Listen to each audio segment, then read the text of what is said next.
Bueno, la clase de hoy es de farmacología clínica.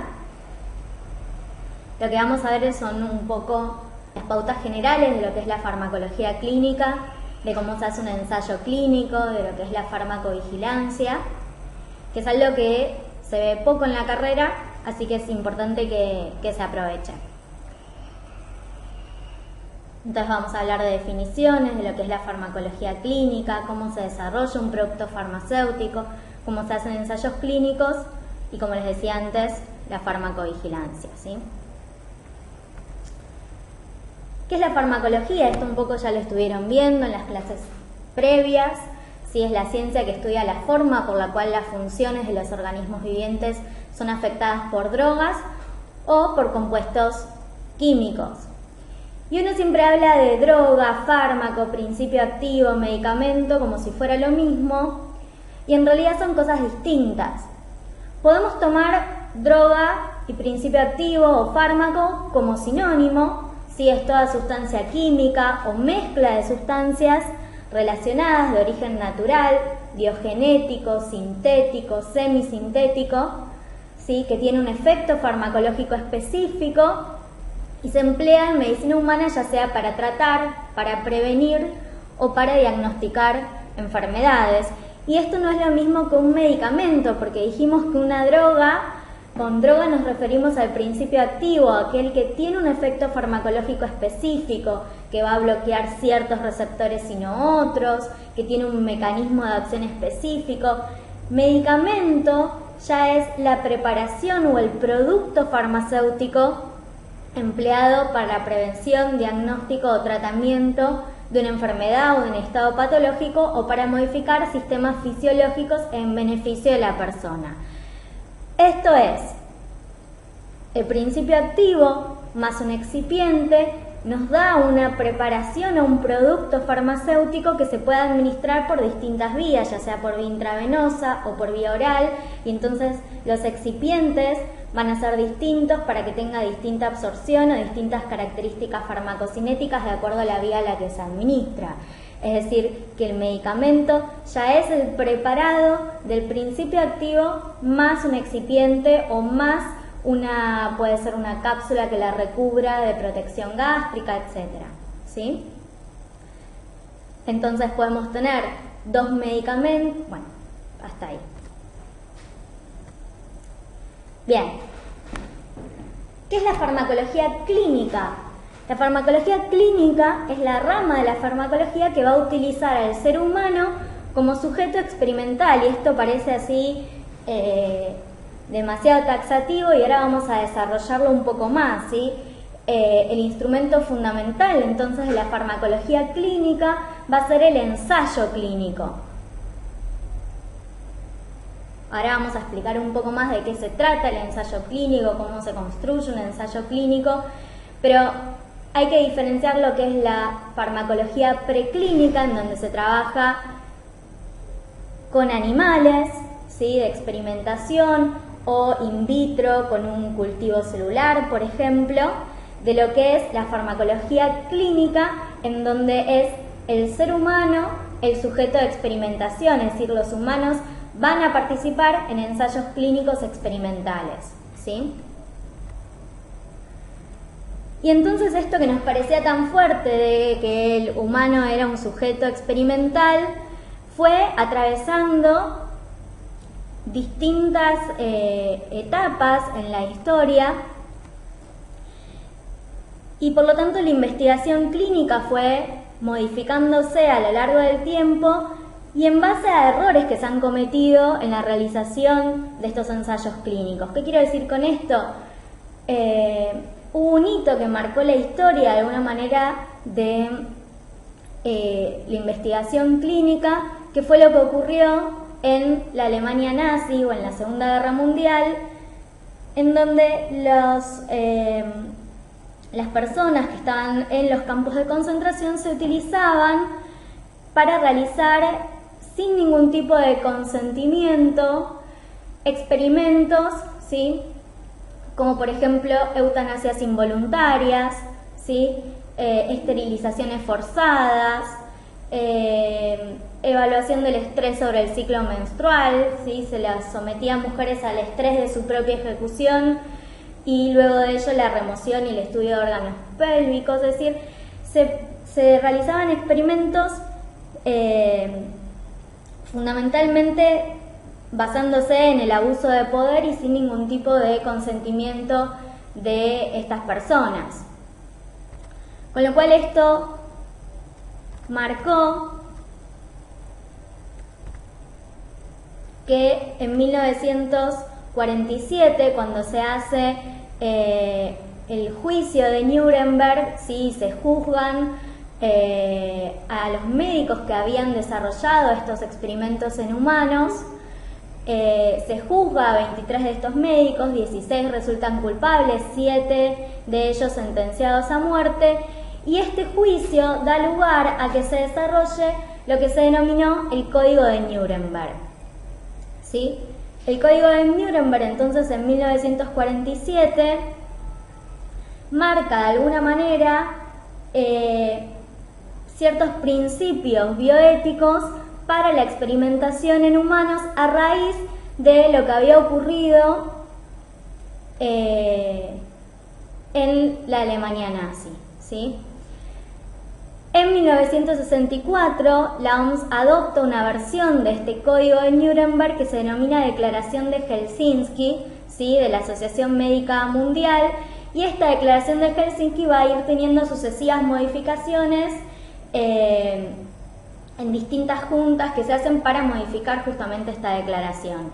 Esta Declaración de Helsinki es la base ética para la realización de ensayos clínicos. Y entonces lo que plantea la Declaración de Helsinki, basándose de alguna manera también en el Código de Nuremberg, es que los derechos de los individuos que participan en experimentaciones deben primar sobre los derechos de la sociedad, de futuros pacientes o de la ciencia. Asegura a cada paciente el mejor tratamiento disponible, diagnóstico o terapéutico. El paciente debe conocer los peligros a los que se verá expuesto y siempre, y esto es clave de la Declaración de Helsinki, introduce el concepto del consentimiento del paciente, de la necesidad de que ese paciente que conoce los riesgos de lo que se va a ver expuesto y que es protegido en sus derechos, debe dar consentimiento de los experimentos a los que se va a someter, ¿sí? Los alcances de esta declaración no se limitan a los estudios sobre pacientes, sino que además tiene un apartado para los estudios en individuos sanos, porque ahora vamos a ver que las distintas fases de la investigación clínica no solamente realizan experimentaciones o ensayos sobre pacientes, es decir, que tienen una patología, sino que también hay fases en donde se trabaja con individuos sanos. Ahora después lo vamos a desarrollar un poco más. Vuelvo un poquito para atrás, un poco en la historia. Otro de los hitos de alguna manera que marcaron la necesidad de regular la producción de medicamentos para el consumo humano y de mejorar o de regular un poco la forma en que se realizaban los ensayos clínicos y se sacaban a la venta o se comercializaban productos farmacéuticos, es lo que ocurre en 1930 en Estados Unidos. ¿Sí? La tragedia del dietilenglicol, mueren más de 100 personas, entre ellos niños, al consumir un jarabe que contenía un producto tóxico anticoagulante que era el etilenglicol. Y de alguna manera, otra de las grandes tragedias y que marcó también un hito en lo que es la investigación clínica es la tragedia de la talidomida en la década del 60 en Europa. La talidomida era un fármaco que se utilizaba en las embarazadas como antiemético y como sedante, y que se vio que ocasionaba malformaciones congénitas en los niños que habían nacido de madres que habían utilizado la talidomida durante la gestación, y lo que se veían eran amelias y focomielia, es decir, la falta de extremidades superiores e inferiores. Esto claramente, digamos, lo que uno veía es que por un lado había un aumento en la incidencia de los niños de estas focomielias, y uno no se sabía en un primer momento o en una primera instancia cuál era el origen o la causa de estas malformaciones, hasta que se llegó a ver que tenía que ver también con un aumento exponencial en el uso de la talidomida en Europa. Y algo que es importante señalar es que en Estados Unidos la FDA no llegó a aprobar la talidomida justamente porque decía que no había suficientes ensayos preclínicos. Ahora lo vamos a ver mejor. No había suficientes ensayos preclínicos que permitieran, en realidad en su momento no se llamaban preclínicos, pero no había suficiente información sobre la seguridad de la talidomida que permitiera comercializarse, y por lo tanto en Estados Unidos no se llegó a comercializar la talidomida. Bien, en respuesta al desastre de la talidomida se origina en ese sentido la enmienda que Kefauver-Harris, ¿sí? Es una enmienda a la Ley Federal de Alimentos, Medicamentos y Cosméticos de Estados Unidos, que estableció que era obligatorio para los fabricantes de medicamentos proporcionar pruebas respecto de la eficacia y de la seguridad de los productos antes de que fueran aprobados para la comercialización. Una de las cosas que pasó con la talidomida es que cuando se fue a buscar registros de información de la misma, se había visto que realmente era teratogénica en ratones y en animales, y que se había probado aún así. Bien, otra de las cosas que dice es que la publicidad del producto debería revelar información precisa sobre los posibles efectos secundarios, y prohibió que los medicamentos genéricos baratos se comercializaran como medicamentos de alto costo, presentados con nuevos nombres comerciales como si fuera un nuevo avance en la medicina, cuando en realidad era la copia de otro producto ya existente. Bien, otra de las cosas que plantea la Declaración de Helsinki en el 64, además de que toda investigación debe contar con el consentimiento informado del paciente, es que además debe contar con la evaluación y la aprobación de un comité de ética, que ahora lo vamos a ver un poco más adelante. En el 78, el informe de Belmont plantea por primera vez los principios éticos y pautas para la protección de los seres humanos en la investigación, y plantea o digamos pone en palabras, en documentos, cuáles son los principales principios bioéticos en los cuales se debe basar todo ensayo clínico, que son los principios de respeto, beneficencia y justicia. Bien, y en el 96 surge lo que se llamó la Conferencia Internacional de Armonización, o también llamada ICH, ¿sí?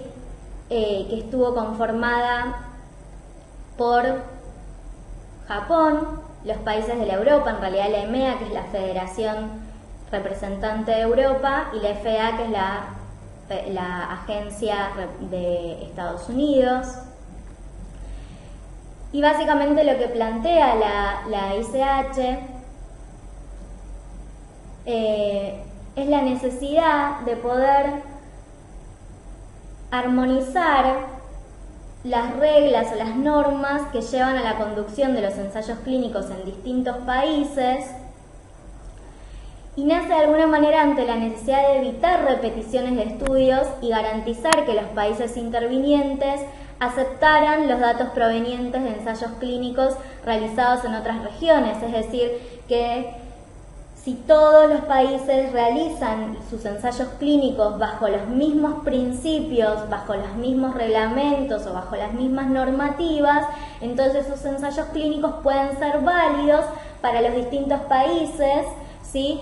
Y los medicamentos pueden ser aceptados por las agencias de distintos países sin la necesidad de que se vuelvan a repetir los ensayos clínicos en cada uno de los países.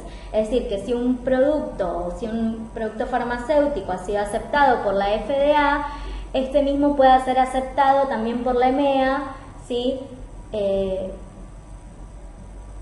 O pueda ser aceptado por la ANMAT, por ejemplo, ¿sí? Entonces el objetivo es el de permitir, mediante la armonización, optimizar el proceso de desarrollo y registro de nuevos fármacos en las 3 regiones, posibilitando que este proceso sea más eficiente, más económico, reduce o evita la necesidad de duplicar las pruebas llevadas a cabo durante la investigación y desarrollo de nuevos fármacos, Recomienda maneras de lograr una mayor armonización en la interpretación y aplicación de las directrices técnicas y requisitos para obtener registros, ¿sí? Entonces, esta armonización debe conducir a economizar recursos humanos, animales y materiales, fomentar la eliminación de demoras innecesarias en la disponibilidad de nuevos medicamentos, mantener garantías de calidad, de seguridad y de eficacia, crear restricciones para proteger la salud pública, y a lo que es fundamental que surge de este ICH es el desarrollo de las buenas prácticas clínicas o Good Clinical Practice o GCP, como se conoce habitualmente, que ahora lo vamos a ver un poco más adelante. Entonces, de este ICH surgen guías, ¿sí?, para lograr un estándar de calidad y seguridad en la industria farmacéutica, guías que se dividen en guías de calidad o buenas prácticas de manufactura, las guías respecto de cómo se deben conducir los ensayos clínicos, cómo se debe diseñar un ensayo clínico y cómo se debe conducir el mismo, siempre en esto basado en lo que son las GCP o Good Clinical Practice. Y vamos a hablar un poquito de esto, ¿sí? Hoy en día, entonces, la ICH está constituida por las agencias regulatorias, ¿sí?, la EMEA, la FDA, la MHWJ, y hay más de 3 observadores que son la OMS, ¿sí?, Canadá y la FTA, y recientemente se ha incorporado como observadora Australia. Entonces, ¿qué son estas buenas prácticas de investigación clínica? Son un conjunto de requisitos de calidad internacionalmente reconocidos, científicos y éticos que deben observarse para el diseño, realización y registro y comunicación de los ensayos clínicos que van a involucrar entonces la participación de seres humanos. Y el cumplimiento de esta buena práctica garantiza, y esta es la clave, ¿sí?, los derechos, la seguridad y el bienestar de los sujetos que participan del ensayo, y garantizan que los resultados de los mismos sean creíbles, ¿sí? Bien, entonces yo les venía hablando siempre de las agencias regulatorias, ¿sí?, son las que van, entre otras cosas, a evaluar los protocolos, ¿sí?, de realización de ensayos clínicos, es decir, cómo se van a diseñar y a conducir los ensayos clínicos. Va a considerar siempre que esos protocolos hayan sido evaluados por un comité de ética, entonces que cumplan con los principios bioéticos de ensayos clínicos, que cumplan esos protocolos con las buenas prácticas clínicas, con las buenas prácticas de manufactura, un poco todo lo que veníamos viendo, que se garantice la seguridad del paciente. Va a evaluar entonces todo lo que hace a la post-comercialización de un medicamento, a lo que es la farmacovigilancia, que lo vamos a ver, es decir, que es el encargado, de alguna manera, o el responsable de la calidad y la seguridad de la población frente a alimentos y a medicamentos. Entonces es la FDA, Food and Drug Administration en Estados Unidos, la EMEA en Europa, en Japón es la MHLW y acá en la Argentina es la ANMAT. ¿Sí? La ANMAT, o Administración Nacional de Medicamentos, Alimentos y Tecnología Médica, es un organismo descentralizado, se creó en el 92, tiene jurisdicción sobre todo el territorio de la nación, ¿sí? Depende técnica y científicamente de las normas y directivas que le imparte la Secretaría de Políticas, Regulación e Institutos del Ministerio de Salud, pero tiene un régimen de autarquía económica y financiera. ¿Cuál es la función? Un poco como ya dijimos, la función es de realizar todas las acciones conducentes a lo que es el registro de medicamentos, ¿sí? Cómo se va a registrar un medicamento. Esto es, desde el momento en que se origina una nueva molécula, se hacen los distintos protocolos de investigación, las distintas fases de los ensayos clínicos hasta que finalmente se puede aprobar ese medicamento y registrarlo. Pero bueno, lo que hace a lo que es el registro, el control, la fiscalización y la vigilancia de la sanidad, la calidad de los productos, sustancias, elementos, procesos, tecnologías y materiales que se consumen o que se utilizan en medicina, ¿sí? Alimentación y cosmética. Es decir, no solo va a ser los productos farmacéuticos, sino también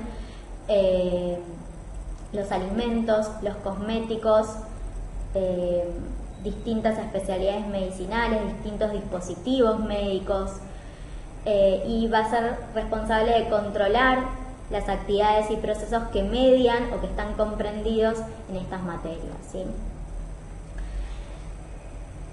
Bien, la ANMAT origina o da lugar, crea disposiciones, ¿sí? Y estas disposiciones van a ser las que normaticen o reglamenten de alguna manera la forma de conducir ensayos clínicos en la Argentina.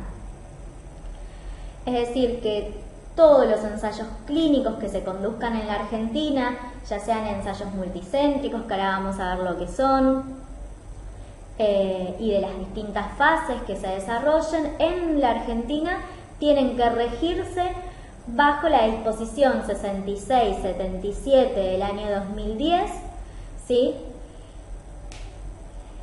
Que es el régimen de buenas prácticas de investigación en estudios de farmacología clínica, pero que básicamente esta disposición está realizada o está basada en lo que es la Declaración de Helsinki y las buenas prácticas clínicas, es decir, que todos estos ensayos clínicos van a estar regidos por estos mismos principios que, como dijimos antes, por la ICH o por la armonización, por más que sean disposiciones, por más que es una disposición nacional, se basa en las buenas prácticas clínicas en las que se basan todas las disposiciones de otros países que reglan el desarrollo de los ensayos clínicos, ¿sí? ¿Se entiende? ¿Por qué? Porque después esos ensayos clínicos que se conducieron en el país tienen que servir, ¿sí?, para otros países, ¿sí? O tiene que servir para que se apruebe para que la FDA apruebe un medicamento cuyo ensayo clínico o parte de su ensayo clínico se desarrolló en la Argentina bajo la disposición 6677, ¿sí? ¿Se entiende lo que implica la armonización? Bien, y se rige también por una resolución del Ministerio de Salud, una resolución ministerial que es la 1480 del año 2011. Básicamente tanto la 6677 como la resolución 1480 no se contradicen, sino que de hecho se complementan bastante y de vuelta están siempre basados en la Declaración de Helsinki y en las buenas prácticas clínicas, ¿sí?